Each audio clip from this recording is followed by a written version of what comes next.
ፍጹም እውቀት የተመላበት ሆነ። የእግዚአብሔር ጸጋ አድሮበታልና። እግዚአብሔርም ለዮሐንስ ሥጋውን የሚሸፍንበት እንደ በግ ጠጉር ከራስ ፀጉር እስከ እግር ጥፍር ድረስ በመላ አካሉ ጠጉር አበቀለለት። ስሙም ያማረ እንደ ቁራ የጠቆረ እንደ ነጭ ሐርም የተፈተለ ነው። የፀጉሩም ርዝማኔ 1 ክንድ ከስንዝር ነው። ግርማው እንደ አንበሳ የሚያስፈራ ነው። ቁመቱም እንደ ዘንባባ ነው። መዓዛውም ብዙ ዋጋ እንደሚያወጣ እንደ ከበረ እስጢቄስ እንደሚባል ሽቱ ያማረ የተወደደ ነው። መዓዛውም ጫካውን ይበላው ነበረ። በጽሕም የተከበበ ፊቱም እንደ እግዚአብሔር መልአክ ነበር። ወገቡን የሚታጠቀው በቆዳ ዝናር ነው። አንበጣ የሚበላ ቅጠል ለቁሶ ጨው ነስንሶ ከመመገብ በቀር እህል ወይም እንጀራ አይቀምስም ነበር። ባለ ዘመኑ ሁሉ ከጣዝማ ወይም ከጋጃ ማር በስተቀር የወይን ጠጅ ወይም ጠላ አይጠጣም፣ የመንፈስ ቅዱስ ኃይል አድሮበታልና። ዳግመኛም ወደ ቀደመው ነገራችን ማለት ዮሐንስ ጌታ ኢየሱስን አጠመቀ ወዳልነው ነገራችን እንመለስ። ከዚህ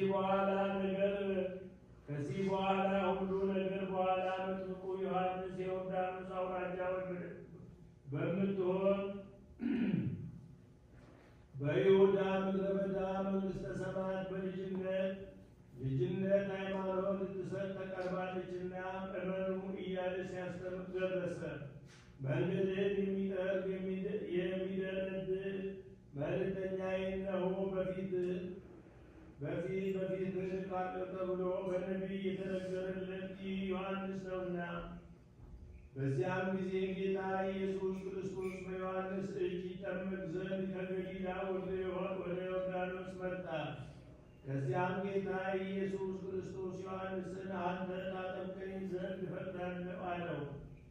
ዮሐንስ ግን ባሪያው በጌታው እጅ ቢጠመቅ እንጂ ጌታ በባሪያው እጅ ይጠመቃል፣ እንግዲያውስ በዚያውስ ላይ ባሪያ ወደ ጌታ ይሄዳል እንጂ ጌታ ወደ ባሪያው ይሄዳልን ብሎ አይሆንም አለው።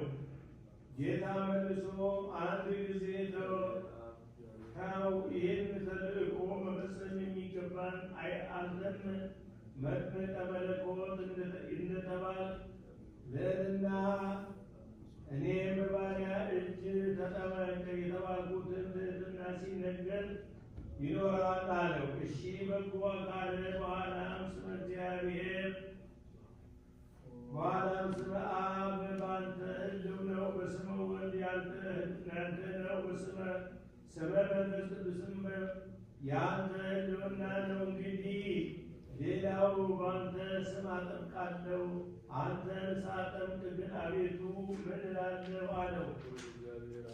ጌታ ኢየሱስ ክርስቶስ ዮሐንስን እንደ መልከጼዴቅ ሥርዓት አንተ የዓለም ካህን ነህ፣ ብርሃን የምትገልጥ የብሩክ የአብ የባሕሪ ልጅ ይቅር በለን እያልክ አጥምቀኝ አለው።